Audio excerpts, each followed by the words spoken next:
Hai teman-teman dan pejuang sehat. Hari ini ada lagi acara yang bagi saya sangat unggul dan sangat istimewa karena Ibu Ustazah Meti Herawati yang orangnya sibuk luar biasa membantu umat segala macam telah meluangkan waktu untuk memberikan kesaksian bagaimana perjuangan beliau untuk keluar dari diabetes. Dan walaupun sudah ada beberapa kali acara-acara yang serupa, ini spesial ya. Karena yang lainnya itu kayak superstar aja, udah pernah tinggi diabetesnya beberapa bulan keluar. Namun saya tahu banyak di antaranya di luar sana tidak seperti para superstar dalam 3 bulan dari HbA1c gula tinggi banget sampai bisa keluar. Itu juga akan ada sedikit unsur seperti itu pada Ibu Meti. Sehingga kalian akan melihat nggak semuanya semua lancar-lancar, ada tantangan yang dihadapi segala macam lah ya. Saya mungkin sekali lagi hatur nuhun. Sami-sami, Coach. Ya. Mungkin perkenalkan diri secara singkat aja. Sebenarnya kita cuma perlu namanya pun saya udah kasih tahu ya. Ya sedikit bagaimana mau memperkenalkan diri. Iya. Teman-teman, nama saya Meti, aslinya dari Bandung tapi sekarang tinggal di Purwokerto. Saya sudah menikah dan memiliki 5 orang anak, yang 2 diantaranya itu lahirnya sesar, jadi lengkap ya dari normal sampai sesar. Kemudian usia saya sekarang hampir 49 tahun, begitu Mas. Oke, paling sederhana. Ketahuan diabetes sejak kapan? Ya, jadi 11 tahunnya, bukan 11 tahun, 13 tahun yang lalu ya, ketika hamil anak yang nomor 4 itu saya di Malaysia itu kan ceknya lengkap. Nah di sana GDP saya itu agak naik. Mungkin kalau mereka itu pakai satuannya yang 1, 2, 3 gitu ya, jadi 6, di 6, tapi GDP saja. Akhirnya saya dicek, diminta cek pakai air gula itu, yang gula manis. Nah tapi kata mereka oke, insulin saya masih oke, jadi nggak masalah.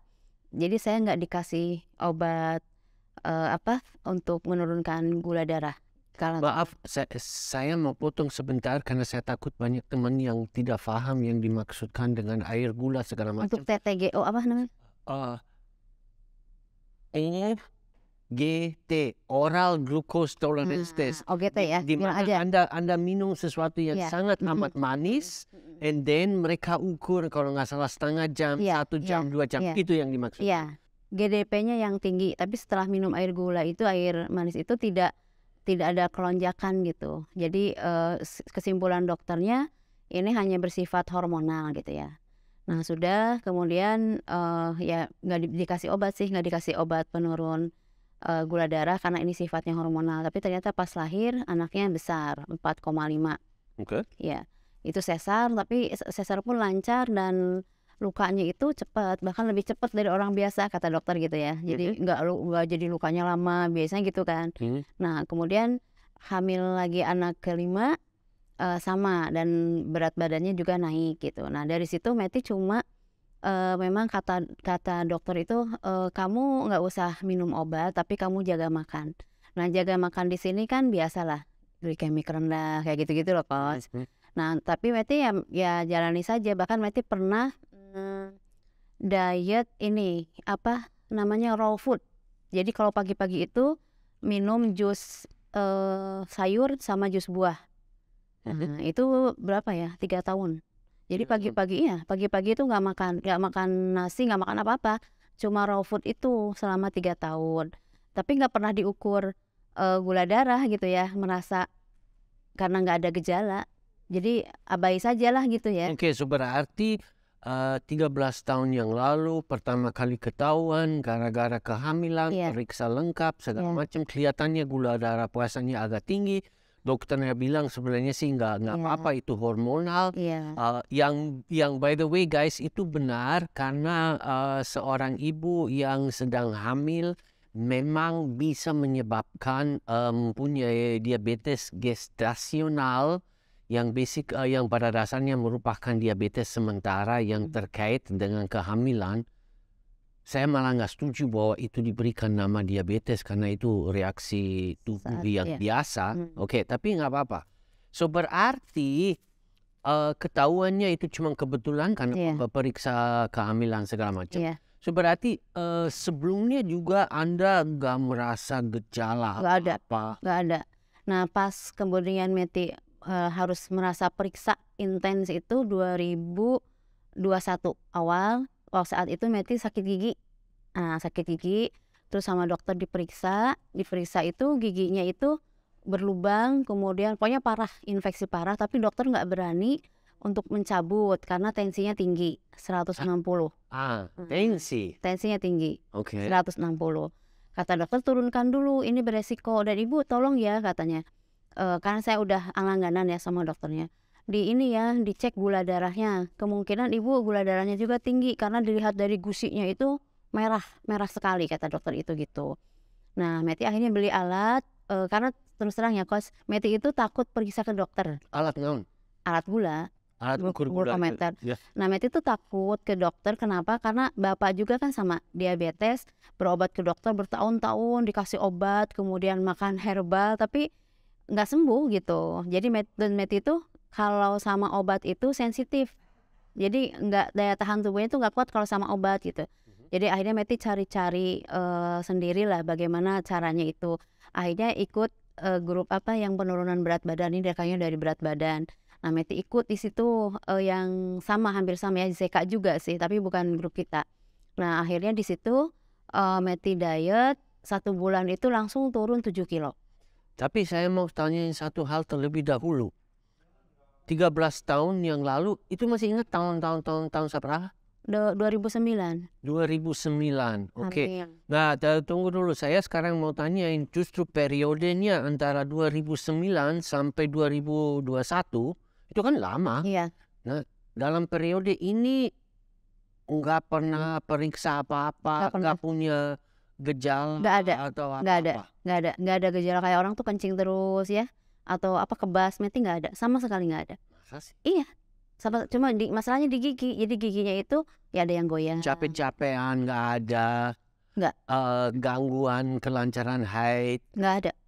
nggak ada. Normal. Oke. Semuanya normal. Oke, balik lagi ke tahun 2021. Kita udah punya HbA1c apa masih belum? Belum, kan belum paham. Oke, so kita balik pada saat itu Ibu Meti agak nggak mau ke Nggak dokter, mau. maka beli Alat sendiri. alat. Nah, pada saat mulai tusuk-tusuk, bagaimana gambarannya? Apa yang Nah, keluar? waktu dicek pertama itu kan belum tahu harus jam berapa, pokoknya jam 5 subuh kalau nggak salah ya. Itu dapat 185.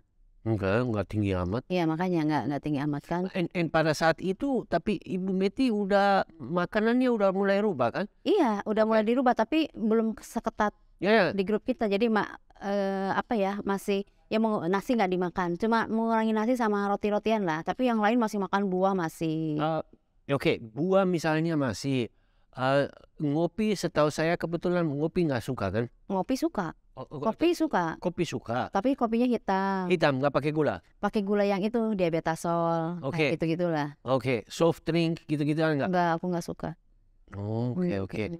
Nah, tadi bilang GDP 180.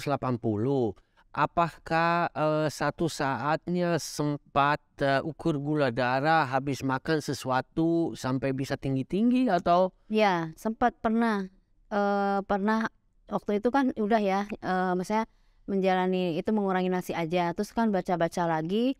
Nah, kemudian Meti ikut defisit kalori. Nah, di situ kan dianjurkan kalau makan kayak oatmeal kayak gitu nggak apa-apa gitu. Nah, Meti coba makan.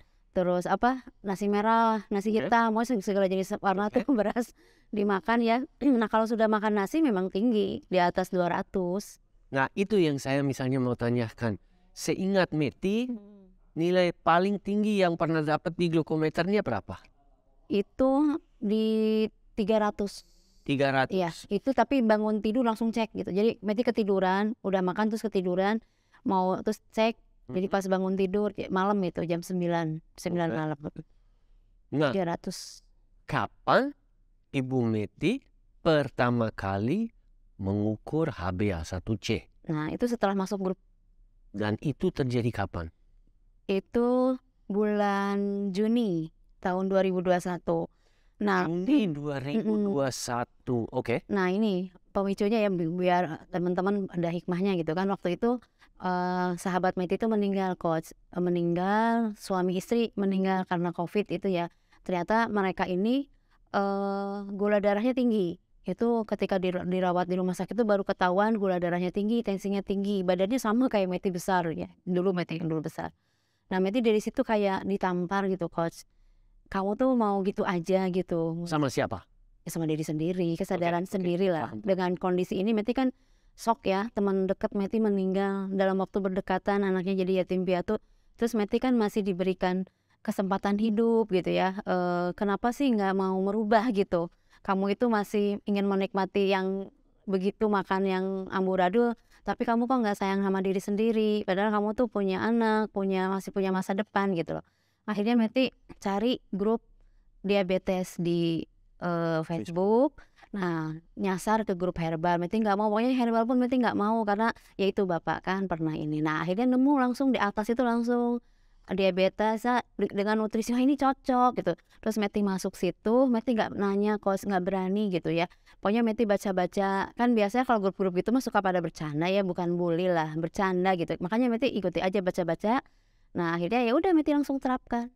Nanti beberapa hari Meti langsung terapkan ZK. Kalau ZK kan udah pernah tapi off gitu ya. Akhirnya Meti serius nih ZK dan IF, terus mulai IF kayak gitu. Oke, guys, sebelum kami melanjutkan video ini, bagi teman-teman yang datang lewat YouTube saja, kebetulan lihat video ini, barangkali timbul pertanyaan, ngomong apa sih, grup apaan, ZK apaan, IF apaan. Oke, singkatnya dulu. Kami mempunyai salah satu komunitas di mana ada belasan ribu, sekarang udah mau mendekati 20.000 orang, yang semua mengusahakan mengatasi penyakit terutama diabetes, tapi penyakit-penyakit lain juga dengan gizi dan nutrisi saja. Dan di dalam bagian gizi dan nutrisi kita membentuk istilahnya ZK yang singkatan dari Zero Carbo, di mana kita taruh satu patokan di depannya. Patokan kita adalah mengusahakan untuk sama sekali tidak makan karbohidrat sama gulanya. Ya. Oke, itu ZK-nya. Sedangkan IF itu intermittent fasting. Intermittent fasting kalau di bahasa Indonesia kan adalah berpuasa secara apa, Bu Meti? Intermittent sih gimana? Oke. Tidak makan lah. Daripada panjang-panjang, orang yang melakukan intermittent fasting, mereka antara 16 atau 14 sampai 18 atau ada malah yang 20 jam per hari nggak makan. So ada jendela tidak makan, berpuasa, dan ada yang makan. Dan satu hal yang penting yang membedakan puasa ini dengan puasa agama adalah bahwa kita hanya membatasi makanan aja. Minum yang tidak berisi kalori seperti teh, air itu tetap dilakukan. Dan demi lengkapnya juga perlu dikasih tahu bahwa kami juga sangat menitik beratkan kegiatan olahraga juga. Ini secara singkat. Bagi teman-teman yang jadi tertarik atau nanti semakin lihat video ini dan semakin lihat bagaimana mengembirakan ceritanya Ibu Meti lepas dari diabetes, Anda bisa juga join di grup kami. Itu grup terbuka lah. Link untuk join kepada grup itu saya taruh di bagian deskripsi dari video ini. Oke, sekarang kita kembali ke kasusnya Ibu Meti. Karena Anda sebelum join grup kami sudah raw food tadi. Oh ya, ngomong-ngomong guys, raw food ya, bagi yang bahasa Inggrisnya nggak begitu bagus, itu pada dasarnya makanan mentah sih. Mungkin lebih baik kita tanya sama Ustaz Ibu Meti, sebenarnya raw food, oke, terjemahannya adalah makanan mentah ya. Tapi apa yang dimaksudkan mungkin Ibu Meti bisa jelaskan secara singkat lah. Ya waktu itu hanya ini aja, Coach, hanya sayuran. Yang sayuran sama buah di blender. Daging? Jus. Enggak ya, daging dimakan tapi mateng. Kalau ini hanya raw food tuh hanya di ini aja, di sayuran aja. Sayurannya dimakan mentah. Berarti si raw food dan itu itu bukan suatu konsep yang mencakup segala-galanya yang kita makan. Cuma itu aja. Oke. Nah, itu kayaknya nggak begitu berhasil, nggak begitu puas segala macam sehingga ketemu grupnya. Malah ini ginjal Meti itu kena gangguan. Kata akupuntur tuh bisa dari terlalu banyak makan sayuran hijau mentah. Oke. Sekarang tolong ceritakan sama teman-teman bagaimana Anda menyadari bahwa Anda punya masalah dengan ginjal. Itu saya kena Bell Palsy ya waktu tahun 2000. Bell Palsy itu apa? Merot, wajahnya merot miring. Itu tahun 2015. Nah akhirnya saya harus akupuntur, saran dokter memang harus akupuntur. Nah di akupuntur itu dianalisa, alhamdulillah saya ketemu terapis akupunturnya tuh yang pinter mendiagnosa gitu ya. Jadi beliau mengatakan, ibu itu ya suka makan sayur mentah ya yang hijau. Oh iya, ini ginjalnya sudah ada masalah, katanya livernya juga. Jadi dia tahu. Akhirnya ya saya akupuntur tapi nggak bisa rutin ya. Akupuntur tuh karena ya waktunya juga gitu ya. Jadi waktu itu udah hanya mengobati Bell Palsy aja, setelah itu udah saya nggak melanjutkan. Cuma ya saya kaget kan akhirnya terapis itu menyarankan saya jangan konsumsi lagi raw food itu, maksudnya sayuran mentah itu, karena nggak bagus untuk ginjal, katanya gitu. Guys, maaf, walaupun nggak ditanya, saya merasa saya mau kasih tahu. Jangan dianggap kasusnya beliau di mana terjadi gangguan ginjal bahwa itu berarti kalian tidak boleh makan sayuran yang mentah, ya. Walaupun saya setuju bila mana berlebihan, itu bisa menyebabkan masalah. Apalagi kalau itu dijuskan. Bukan masalah jus nggak jus, tetapi jus kan itu apa artinya? Konsentrasi dan jumlahnya meningkat. Karena untuk satu gelas jus kita mungkin perlu segitu banyak daun-daun dari sayur apa yang bila mana kita makan begini aja nggak bisa masuk. Betul. So saya merasa saya cuma nggak mau bahwa ada orang yang jadi waduh hati-hati saya nggak boleh makan sayur mentah. Jangan seperti itu, tetapi dalam jumlah yang berlebihan dan kalau itu menjadi suatu hal yang dititik beratkan dalam dietnya yang memang bisa terjadi seperti itu.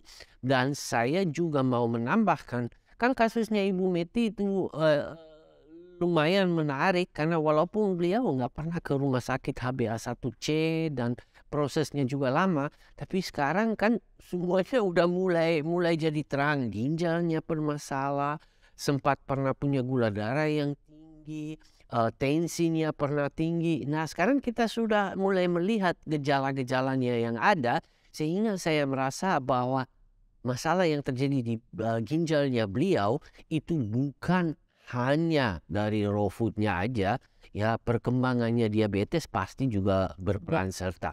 Itu saja yang saya mau menambahkan karena, nah saya tanya, sekarang ini kalau nanti saya ajak makan siang, di situ ada satu bowl salad, boleh makan nggak? Makan kan? Makan, yang penting nggak di jus. Ya. So berarti karena kalau dulu di jus tuh Meti tuh bisa satu ikat sawi itu dimakan langsung. Betul.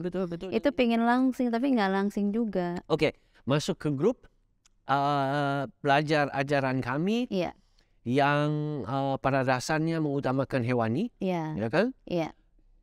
Bisa diterima? Ya iya, karena Meti kan pelajari artikel ya walaupun Meti nggak nanya-nanya tuh, baca artikel, nonton videonya, terus testimoni tuh pokoknya kalau buka Facebook Meti tuh langsung ke grup. Jadi nggak lihat yang lain. Tapi dalam penerapannya juga nggak masalah. Nggak masalah. Doyan dengan makanan seperti itu? Doyan aja. Nah terus baru setelah tahu di situ, setelah menerapkan 1 bulan, baru Meti tahu kan harus cek HbA1c. Nah akhirnya Meti cek HbA1c 8.1. Itu setelah Meti menerapkan ZK dan IF 1 bulan. Saya juga mau mengomentari 8,1 yang ini. Kan beliau sudah sebelum mulai ZK segala macam ada raw food, udah berhenti makan nasinya, soft defisit kalori, macam-macam. Pokoknya beliau udah bertahun-tahun melakukan berbagai kegiatan, berbagai langkah, segala macam. Oke? Sehingga saya merasa dan kita hanya bisa mengandaikan aja bahwa sesungguhnya beliau pernah lebih tinggi daripada 8, sekian itu. Iya. Ya. Ya udah kita lanjut aja 8, sekian 8,1 setelah 1 bulan di dalam grupnya kami. Anda menerapkan baik zero karbonnya Iya. maupun intermittent fasting. Bahkan long fasting. Nah itu, oh ya by the way, kalau yang belum tahu, long fasting itu adalah pada dasarnya puasa lebih daripada 24 jam. Si wanita gagah ini malah pernah berani sampai berapa jam? 72. 72 jam. Iya. Mestinya sekarang saya tanyain sama dia bagaimana pengalaman segala macam. Kenapa saya nggak melakukan? Lagi, kita punya video khusus di mana Suhu Teh Jaki Asari telah mewawancarai beliau khususnya tentang puasa panjang, kesulitannya, khasiatnya segala macam ya. Lagi, link pada video tersebut ada di bagian deskripsinya atau juga entah di kiri kanan di atas saya juga ada linknya bagi teman-teman yang pengen tahu bagaimana Ustazah Meti Herawati melakukan puasa panjang. Oke? Tapi banyak bla bla bla saya. Berapa bulan kemudian Anda periksa ulang HbA1c? 3 bulan. 3 bulan. 3 bulan kurang lah. Hasil? Itu. Hasilnya waktu itu lengkap ya dengan lipid, trigliseridanya 91. No, HbA1c. Oh, HbA1c-nya waktu itu 6. HbA1, so kita turun dari 8,1 ke 6. 6. Oke, dan beliau pintar dan beliau turut. Yang saya selalu bilang, guys, terkecuali ekonomi Anda memang tidak mendukung, tapi kalau punya duit cukup, tolong jangan hanya HbA1c aja, melakukan lipid profile juga. Bagi teman-teman yang barangkali nggak tahu lipid profile itu apa, itu tentang lemak di dalam tubuhnya kita. Trigliserida sama kolesterol, baik kolesterol HDL maupun LDL segala macam. Beliau turut, beliau ukur berapa. Tadi HbA1c-nya 6, kemudian trigliseridanya 91, HDL-nya 55. Oke. Oke. Nah dari situ kelihatannya bahwa resisten insulin masih belum terlalu bagus. Oke. Dan saat itu coach ini tambahan ya, informasi tambahan, Meti dalam kondisi gusinya bengkak, 2 gigi itu infeksi parah. Kebetulan saya tahu kenapa Anda sebutkan, tapi tolong share sama teman-teman kenapa ini adalah faktor yang penting sampai Anda sebutkan. Tolong kasih tahu. Iya, karena inflamasi peradangan yang sangat akut gitu ya, sampai bernanah, dan itu terjadi bertahun-tahun. Ternyata seperti yang pernah Coach sampaikan di video lain, itu sangat mempengaruhi juga ke nilai gula darah gitu ya. Karena liver secara otomatis memproduksi gula untuk makanan dari sel darah putih ya. Begitu ya Coach ya? Betul. Lengkapnya sama Coach.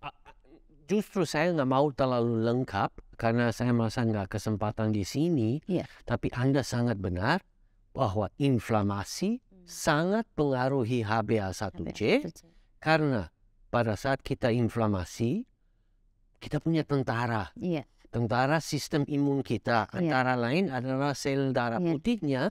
Mereka harus bertindak. Yang harus bertindak harus punya makanan. Makanan yang disediakan itu dalam bentuknya glukosa.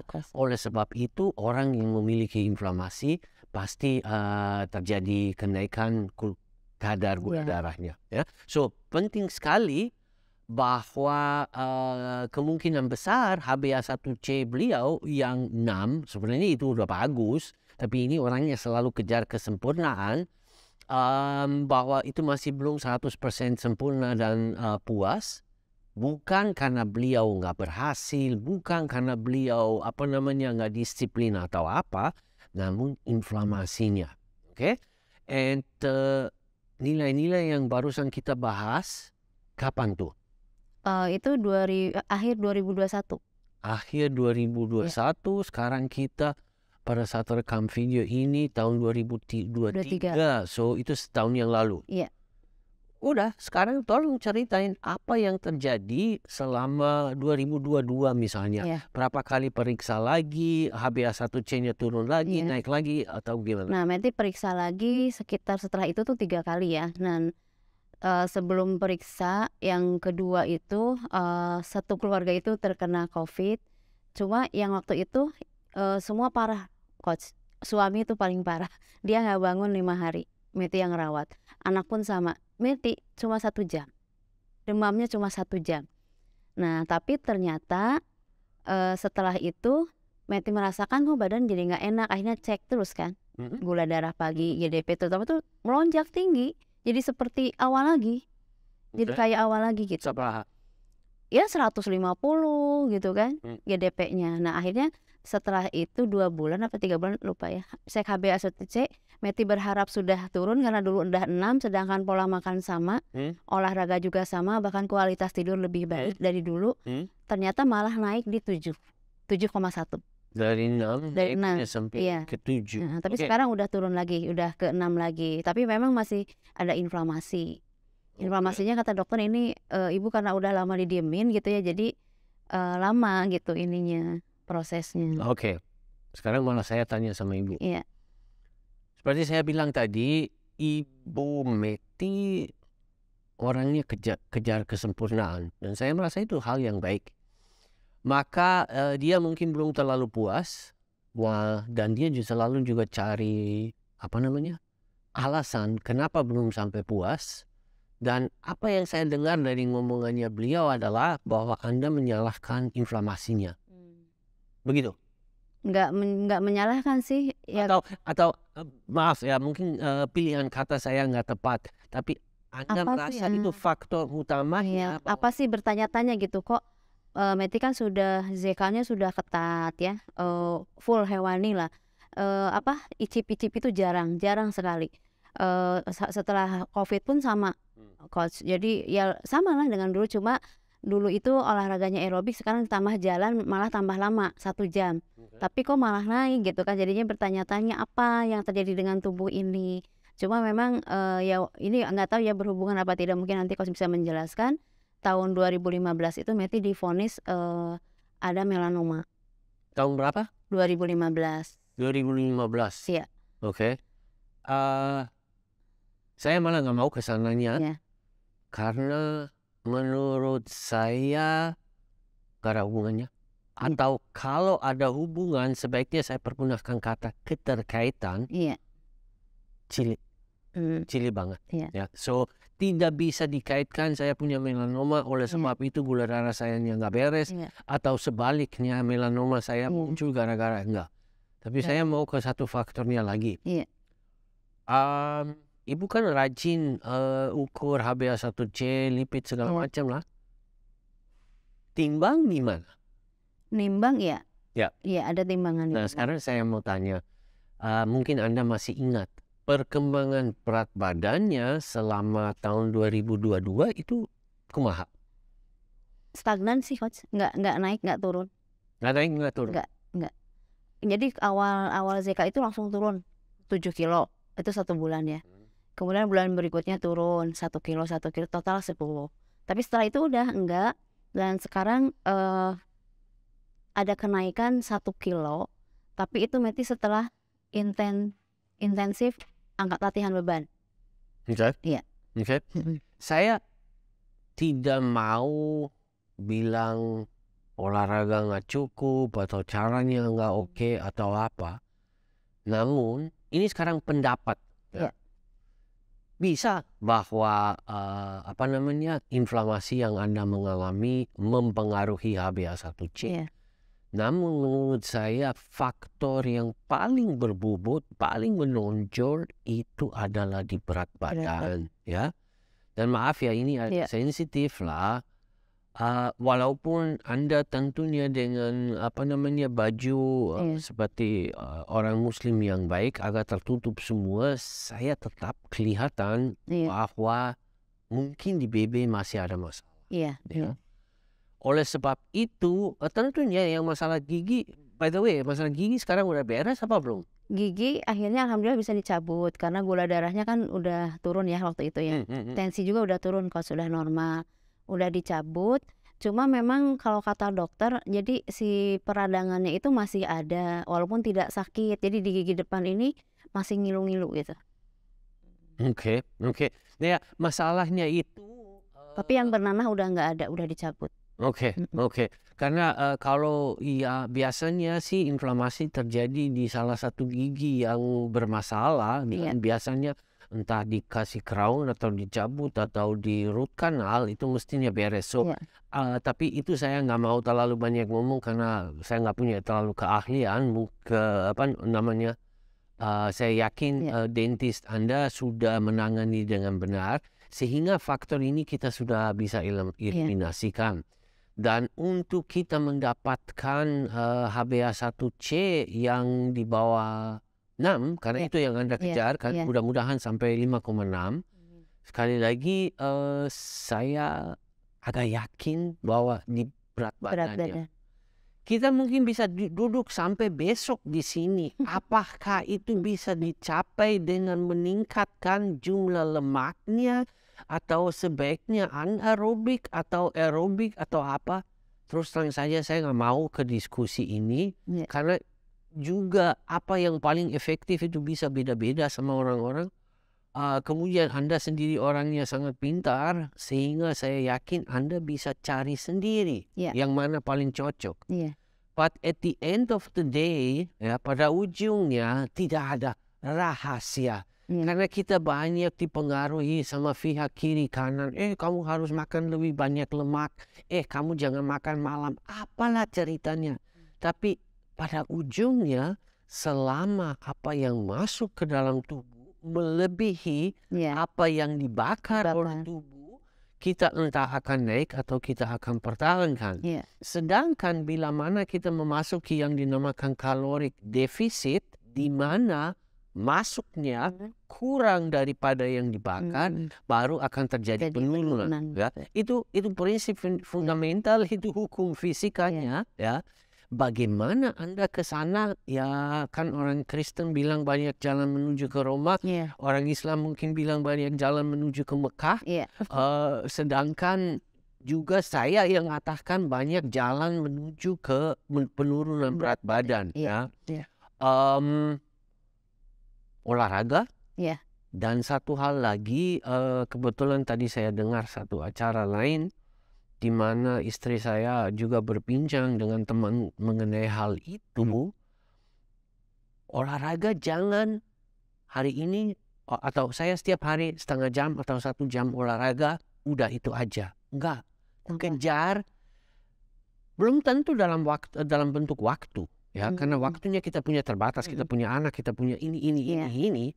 Tetapi bila mana hari ini Anda mampu mengangkat 5 kilo sebanyak 10 kali 15 apalah, usahakan minggu depan 10% lebih. Ya.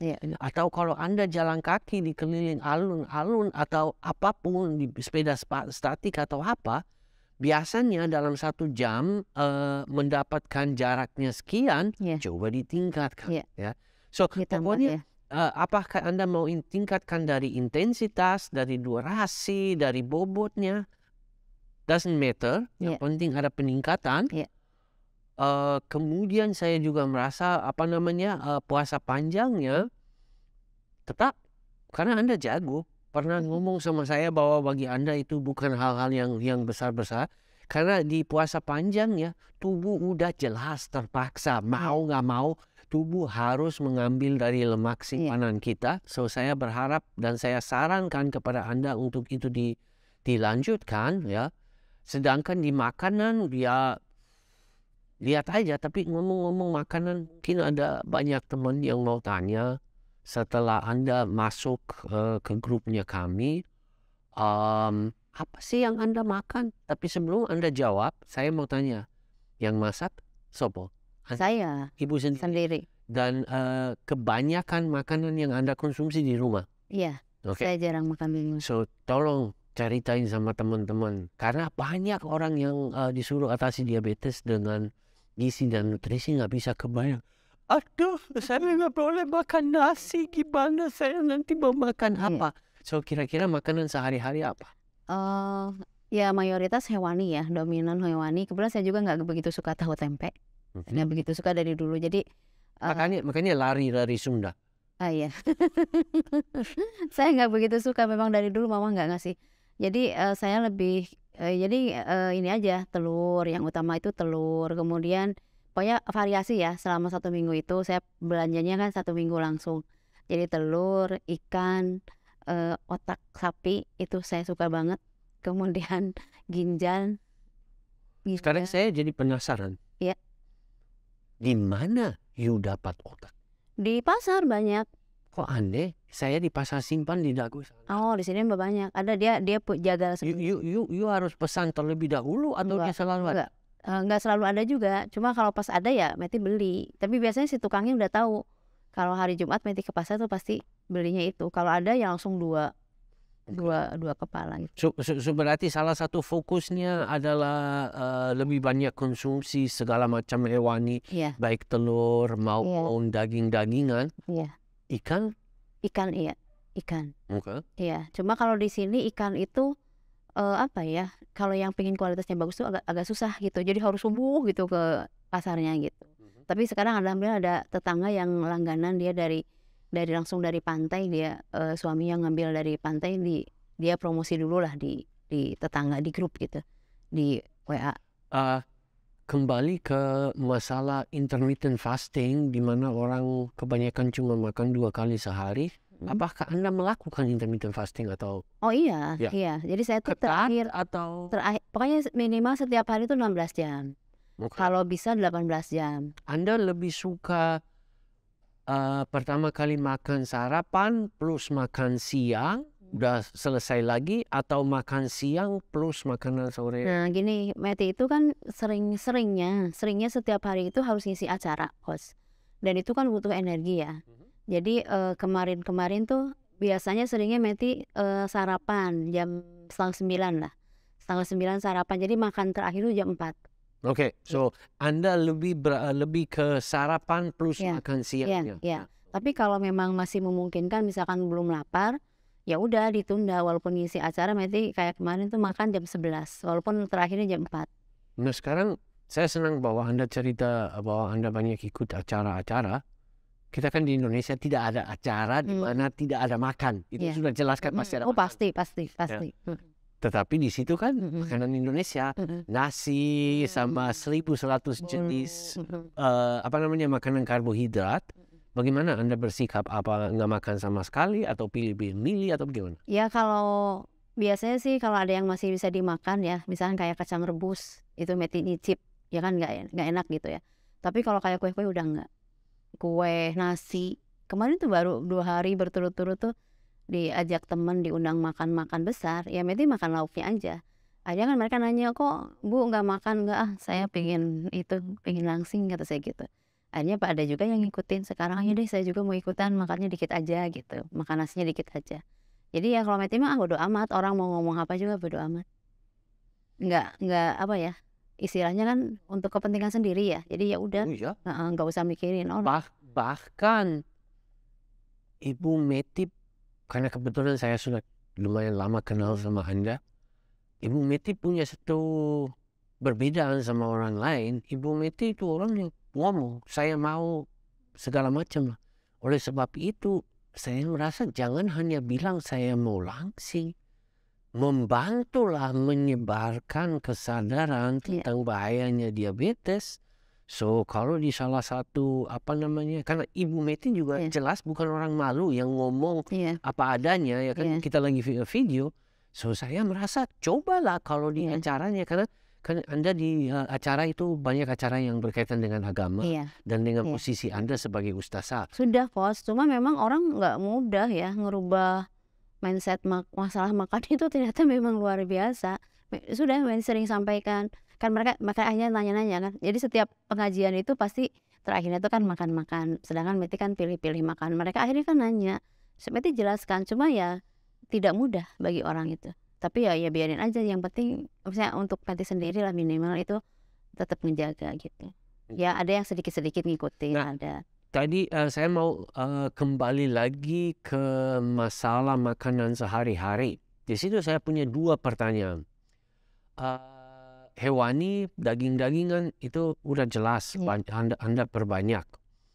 Yang keduanya adalah gimana dunia sayur-sayuran ya. Saya merasa itu penting sekali karena banyak orang punya salah pahaman tentang ZK kita.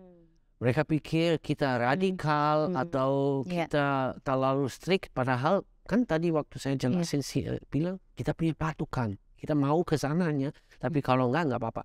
Tolong jelasin sama teman-teman bagaimana, sejauh mana Anda konsumsi sayur apa yang Anda konsumsi, mungkin caranya Anda masak segala macam, dan mungkin bantuin saya sedikit mencabut ketakutan bahwa sayurnya itu musuhnya orang yang mau perangi diabetes. Iya.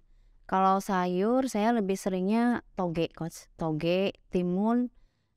Kalau toge itu dibikin kayak apa? Salad Thai ya, yang pakai cuka buah, kemudian pakai stevia dikit, pakai garam, udah gitu aja.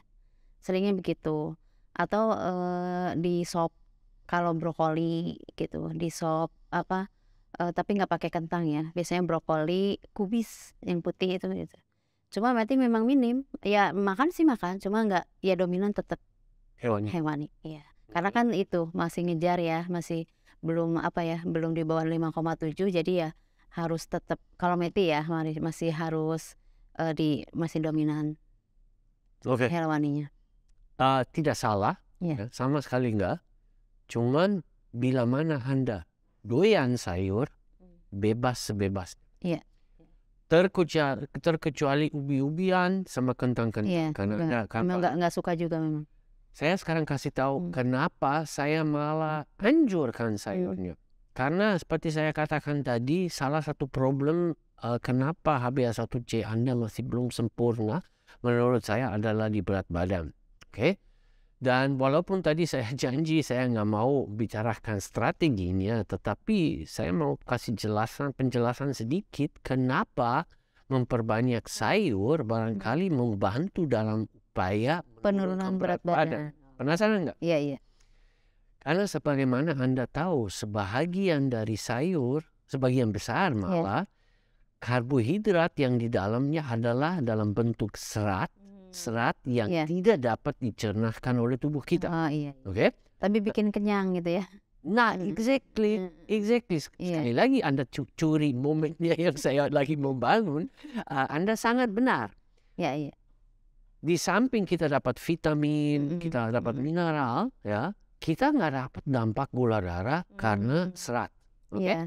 Plus kalori bikin perut kita cepat terasa terisi. Iya, betul. Ya. Iya. Ini adalah salah satu faktor kenapa saya malah menganjurkan orang konsumsi sayur yang kadar serat agak tinggi karena barangkali membantu untuk kita merasa kenyang. Ya.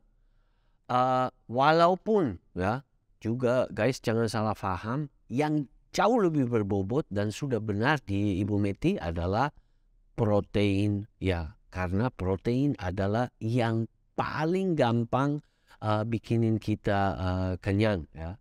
Dan kembali, ya, kenapa saya begitu ngotot? Karena sekali lagi saya merasa titik utamanya di mana Anda masih bisa perbaiki adalah di berat badannya. Ya. Saya merasa mungkin IF-nya tetap diteruskan, low fastingnya tetap diteruskan, tapi mungkin sekali seminggu coba omat, ya. Sekali sehari makan saja dengan satu persyaratan, protein. So bukan hanya hewan saja. Di situ misalnya Anda pagi, saya nggak tahu muatnya berapa telur, makan telurnya, makan ayam segala macam lah, karena dengan bom protein, ya, pada saat pagi misalnya tahan sampai malam gampang. Gampang sekali, nggak akan terasa, nggak akan capek atau apalah. So protein menurut saya sih yang paling mendukung untuk kita dengan gampang melakukan one meal a day. Apalagi untuk seorang wanita seperti Anda yang bisa puasa sampai 72 jam segala macam, gampang lah. Tapi mungkin cobalah, ya itu pesan saya, cobalah 1 bulan ke depan atau 2 bulan bagaimana pengalaman dengan sekali seminggu omat. And pada saat makan titik beratnya di proteinnya, ya. Oh iya, telurnya berapa sehari bisa? Waduh, nggak ngitung ya, pokoknya sekali makan bisa 4 lah. Guys, 4. Nah, Sekali di makan. sini banyak orang takut, aduh telur, kolesterol segala macam. Malah tensinya normal. Tensi itu susah, Meti. Tapi sekarang udah normal. Kadang di bawah 120. Oke. Iya. So berarti punya alatnya di rumah. Ada, lengkap. Tolong kasih tahu sama teman-teman, karena aku juga sering bilang jangan hanya punya glukometer untuk ukur gula darah, tapi tensinya juga. Kasih tahu sama teman-teman, yang selain gula darah ya yang harus kita ukur juga tensi ya. Karena tensi ini juga sangat penting gitu ya, apalagi kalau tensi itu melonjak tinggi dan tidak terkontrol, apalagi nggak menimbulkan reaksi ya di tubuh, misalnya pusing, tiba-tiba itu jadi bom waktu, misalkan jadi stroke atau serangan jantung. Jadi lebih baik punya alat ukurnya di rumah supaya kita bisa mengontrol. Teman-teman, sebelum kami sudah menuju ke akhirnya acara ini, saya mau mohon bantuan kalian deh. Kalau kalian merasa video ini bermanfaat, tolong di-share kemana-mana. Jangan lupa ditekan tombol like di YouTube sini supaya algoritma YouTube punya memperlihatkan video ini kepada lebih banyak orang. Dan tentunya kami paling senang bila mana Anda juga subscribe kepada channelnya. Ya, ini sudah sampai di ujungnya acara ini. Saya sekali lagi ucapkan sangat amat terima kasih pada Ibu Ustazah Meti Herawati. Dan karena beliau bukan hanya salah satu admin di dalam grupnya, ini sudah menjadi salah satu teman. Saya yakin mungkin dalam 1 tahun, 1,5 tahun akan ada acaranya lagi, di mana kita nanti bisa melihat bagaimana perkembangannya. Apakah beliau sempat menurunkan berat badan lagi sehingga HbA1c-nya membaik atau tidak. Ya, tunggulah sampai acara berikut. Dan bagi teman-teman yang suka sama video yang satu ini, nanti juga tolong nonton yang satu lagi tentang kisahnya teman satu lagi.